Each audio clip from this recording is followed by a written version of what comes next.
We're coming to you from the Singapore Cloud and Data Center Convention, and joining me now is a very special guest, Mr. Glen Duncan from JLL. Welcome to W.Media, sir. Thank you. Let's begin by talking about what are we building and where are we building it in the SIJORI region? In the SIJORI region. Right, so in the SIJORI region, you've got three key areas. So you've got sort of the Batam area, Singapore, as well as Johor Bahru. And most of the development at the moment is actually going on in Johor Bahru, and there are a number of different areas within Johor Bahru that's taking place, some cake parks. There's potential in Batam as well. There's a little bit of development there, but not too much.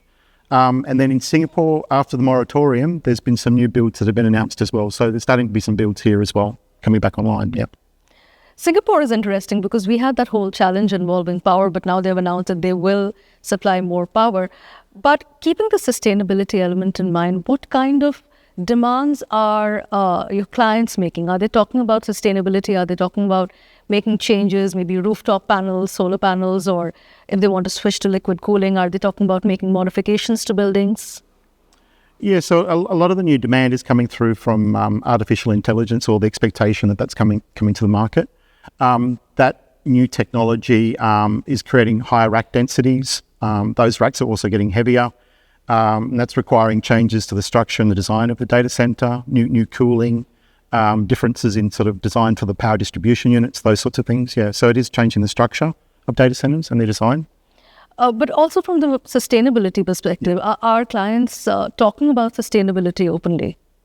I think the whole industry, it's critical for the whole industry, not just for our clients, but pretty well everybody in the value chain. Everybody's sort of talking about it. There's a couple of ways that sustainability comes into play. The first is in the actual design itself and getting the PUE, as close to 1 as possible, down from 1.3.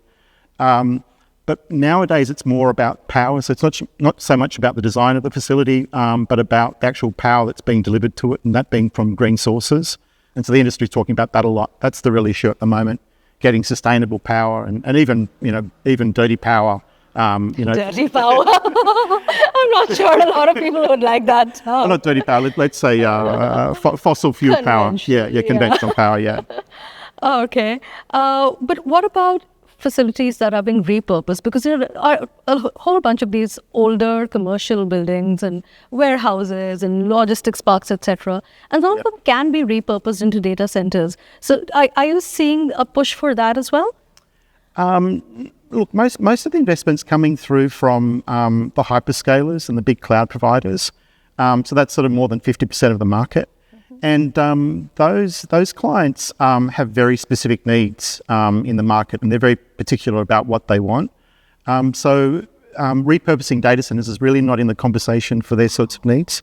I think where it comes into play is with the telcos. So a lot of the telcos now are starting to build out edge data centers. And those edge data centers are going to be refurbished to meet the edge needs as well. Yeah. So I think refurbishment is an edge conversation. I see. So what about the most exciting markets? Like if you were to pick three from among the established markets and the emerging markets, what do you have your eye on? Look, if you look at the numbers for all of APAC, there's growth everywhere. There's growth in double digits, high teens to sort of low 20s in most markets. A lot of that's off particularly in the sort of emerging markets, that's off a low base. So you've got to look at the base for growth as well. In the established markets, Japan, Tokyo are still going strong. Sydney is also going strong. Australia as well. These markets are to watch for. It's sort of more in the sort of let's say the mid-range. I'd say Mumbai, South Korea, Seoul, expected high growth.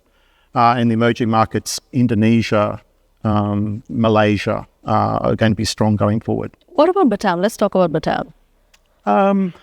Batam is there. It's in the mix.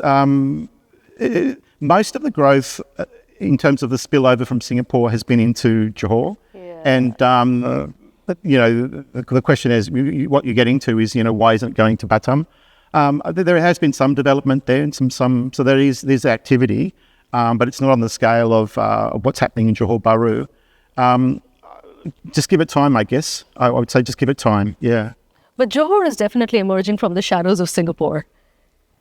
Well, Johore's sort of function is increasingly becoming sort of like an AI hub. So, it's, all of the data centers are being built out to sort of meet that sort of demand.